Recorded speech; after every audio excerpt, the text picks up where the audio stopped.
Assalamu alaikum everybody, how are you doing? This is Farhan and you are watching English with Farhan. Viewers, हम present tense complete कर चुके हैं, उसका indefinite, continuous, perfect और perfect continuous हमने complete कर लिया। तो पास्ट को शुरू करने से पहले मैंने सोचा आपको मच, मैनी, हाउ मैनी और हाउ लॉन्ग और सिंस व्हेन का कंसेप्ट दे दिया जाए, क्योंकि इस तरह के एक्सप्रेशन बहुत से टेंसेज में यूज़ होते हैं।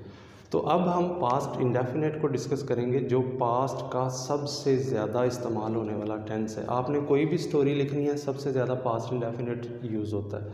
आप इस टेंस को फॉलो करते जाएं, आप एक पूरी स्टोरी लिख सकते हैं। जैसे थर्स्टी क्रो सब ने पढ़ी हुई है, हेयर एंड टॉर्टोइस सब ने पढ़ी हुई है, सबसे ज़्यादा पास्ट टेंस यूज़ हुआ है उन स्टोरीज़ में। अब पास्ट टेंस यूज़ कहाँ पे होता है कि ऐसे एक्शन जो पास्ट में ही स्टार्ट हुए और पास्ट में ही ख़त्म हो गए। जैसे ये लाइन आपको जाहिर कर रही है कि कोई भी एक्शन पास्ट में ही शुरू हुआ था, पास्ट में ही ख़त्म हो गया था। नाउ से, अब से, प्रेजेंट से उसका कोई ताल्लुक़ नहीं है, वो पीछे ही फिनिश हो गया, चाहे उसके साथ टाइम है या नहीं है।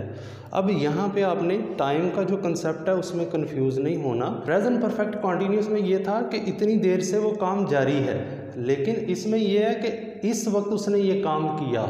जैसे वो कल लाहौर गया, हमने खाना खाया, या हमने सुबह नाश्ता किया। कोई भी एक्शन जो चाहे 1 सेकंड पहले परफॉर्म हुआ है, वो पास्ट में चला गया और पास्ट का हिस्सा बन गया। अब से उसका नाउ से कोई ताल्लुक़ नहीं, पीछे वो रह गया। आई होप कि आपको ये वीडियो बहुत अच्छी लगेगी। आपका पास्ट का कंसेप्ट, पास्ट डेफिनेट का कंसेप्ट बहुत अच्छे तरीके से क्लियर होगा। अगर वीडियो अच्छी लगे तो लाइक भी करें, न्यू व्यूअर से गुजारिश है चैनल को सब्सक्राइब करें और कमेंट सेक्शन में अपना फीडबैक लाजमी दिया करें। आइए बढ़ते हैं टॉपिक की तरफ। वही 3 चीज़ें जो सेंटेंस स्ट्रक्चर वाली वीडियोस में हम बड़ी डिटेल से डिस्कस कर चुके हैं कि मेन चीज़ें सब्जेक्ट, वर्ब और ऑब्जेक्ट होती हैं, और हर टेंस की जो मेन चीज़ होती है वो वर्ब की फॉर्म है। अब हमने ये देखना है कि वर्ब की यहाँ पे कौन सी फॉर्म लगानी है। प्रेजेंट इंडेफिनिट और पास्ट इंडेफिनिट को हम कंपेयर करके चलेंगे तो दोनों टेंसेस बहुत इंपॉर्टेंट है। प्रेजेंट में प्रेजेंट इंडेफिनिट सबसे ज़्यादा इंपॉर्टेंट है और पास्ट में पास्ट इंडेफिनिट सबसे ज़्यादा इंपॉर्टेंट है।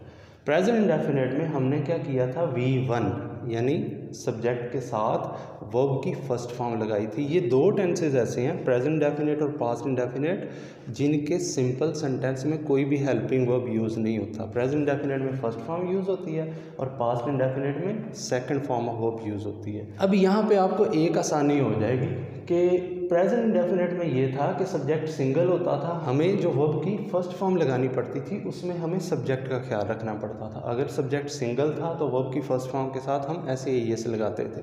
लेकिन यहाँ पे सब्जेक्ट सिंगल हो, प्लूरल हो, सिंगल प्रोनाउन हो, सिंगल नाउन हो, प्लूरल प्रोनाउन हो, प्लूरल नाउन हो, कुछ भी हो, हमने वर्ब की सेकंड फॉर्म लगानी है बस। अब मेन चीज़ आपको सेकंड फॉर्म्स आनी चाहिए वर्ब की। अब इसमें टाइम हो कि मैंने इस वक्त ये काम किया तो वो भी पास्ट इंडेफिनिट है। टाइम ना हो, जैसे मैंने नाश्ता किया या मैं कहूँ मैंने सुबह नाश्ता किया, तो बात एक ही है। अब फर्स्ट सेंटेंस देखें, मैंने इंग्लिश सीखी या मैंने इंग्लिश सीख ली थी या मैं इंग्लिश सीखता था, पास्ट इंडेफिनिट में होगा। यानी सिवाय पास्ट में जो कंटिन्यू काम है, यानी रहा था, रही थी, या जो मुकम्मल हो चुका था यानी चुका था, चुकी थी, या कोई काम किसी वक्त से जारी था, जो परफेक्ट कॉन्टीन्यूस में डिस्कस करते हैं। उसके अलावा पास्ट के जितने भी सेंटेंसेस हैं हम पास्ट इंडेफिनिट में डिस्कस करते हैं। अब यहाँ पे देखें, मैं इंग्लिश सीखता था या मैंने इंग्लिश सीख ली थी या मैंने इंग्लिश सीखी, पास्ट इंडेफिनिट है। चुप करके सेकंड फॉर्म ऑफ वर्ब लगा दें। सबसे पहले सब्जेक्ट लगाएंगे, आई लर्न, सीखना है, फर्स्ट फॉर्म हमने कौन सी लगानी है, second form, learn, learned, I learned English. Simple सा तरीका है इसका। अब उसने गाना गाया था या उसने गाना गाया या वो गाना गाता था, सेकंड फॉर्म लगानी है, ही। अब डिपेंड करता है, जो उस है उसने गाना गाया, वो शी भी हो सकता है और ही भी हो सकता है, जो भी है, ही लगा लें, शी लगा लें। ही सैंग, सिंग गाना, यानी गाने को गाना सिंग है और सेकंड फॉर्म सैंग है, he sang a song. Subject, verb, object. हमने गर्मियों की छुट्टियां मरी में गुजारी या गुजारी थी, पास्ट इंडेफिनिट है। वी स्पेंड फर्स्ट फॉर्म है, वी स्पेंट। समर वेकेशन भी लगा सकते हैं, समर वेकेशन या समर हॉलीडेज, समर वेकेशन इन मरी।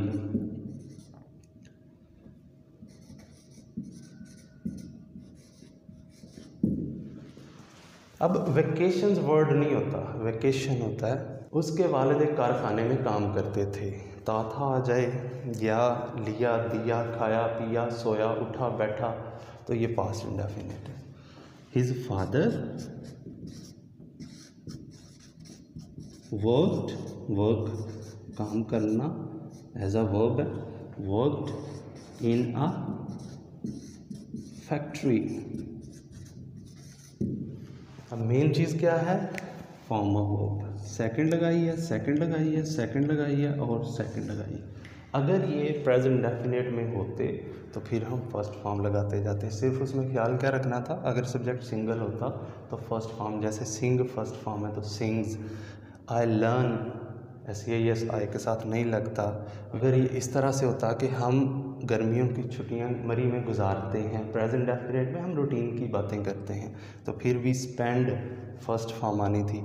या उसके वालिद एक कारखाने में काम करते हैं तो his father works, father single है, वर्क्स इन अ फैक्ट्री। अब हम इंग्लिश स्पोकन के लिहाज से इसकी प्रैक्टिस करते हैं। अब यहाँ पे मैंने कुछ सेंटेंसेस लिखे हुए हैं, अपने वर्ब की फॉर्म पे गौर करना है और टाइम है तो लगा देंगे, नहीं है तो नहीं लगाएंगे। टाइम का जहन में रखना है कि ये काम इस वक्त हुआ था, यानी they went to school yesterday, second form लगाई है।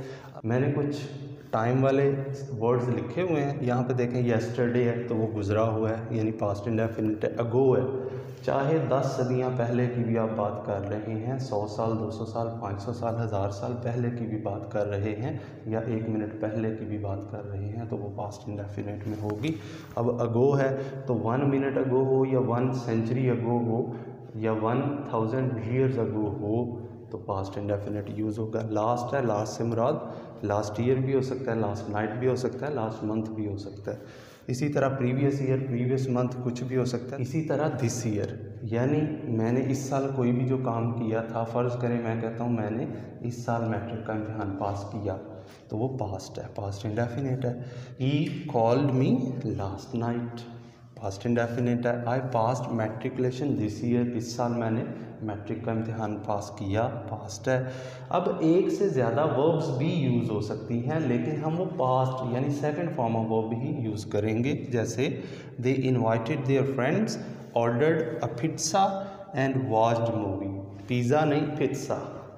इस सेंटेंस में 3 वर्ब्स यूज़ हुई हैं, यानी 3 काम हुए हैं, लेकिन हुए पास्ट में ही हैं। एक यूनिवर्सल रूल है, पास्ट फॉलोज पास्ट, यानी अगर सेंटेंस का एक हिस्सा पास्ट में हो तो अगला हिस्सा भी पास्ट में आता है। नेक्स्ट सेंटेंस है he met me 2 years ago, he met me 2 months ago, 2 minutes ago। कुछ भी लगाएं अगो के साथ, second form past indefinite use होता है।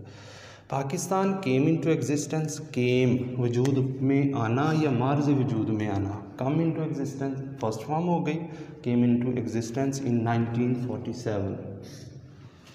तो ये था पास्ट इंडेफिनिट सिंपल सेंटेंस। चूँकि पास्ट इंडेफिनिट और प्रेजेंट इंडेफिनिट को नेगेटिव बनाने का तरीका थोड़ा सा डिफरेंट होता है, क्योंकि बाकी टेंसेस में हमारे पास पहले से ही हेल्पिंग वर्ब मौजूद होता है, तो नेगेटिव बनाते हुए हम सिर्फ हेल्पिंग वर्ब के बाद नॉट लगा देते। तो पास्ट इंडेफिनिट और प्रेजेंट इंडेफिनिट के सिंपल सेंटेंसेस में हमारे पास हेल्पिंग वर्ब नहीं होता, हमें हेल्पिंग वर्ब लगाना पड़ता है।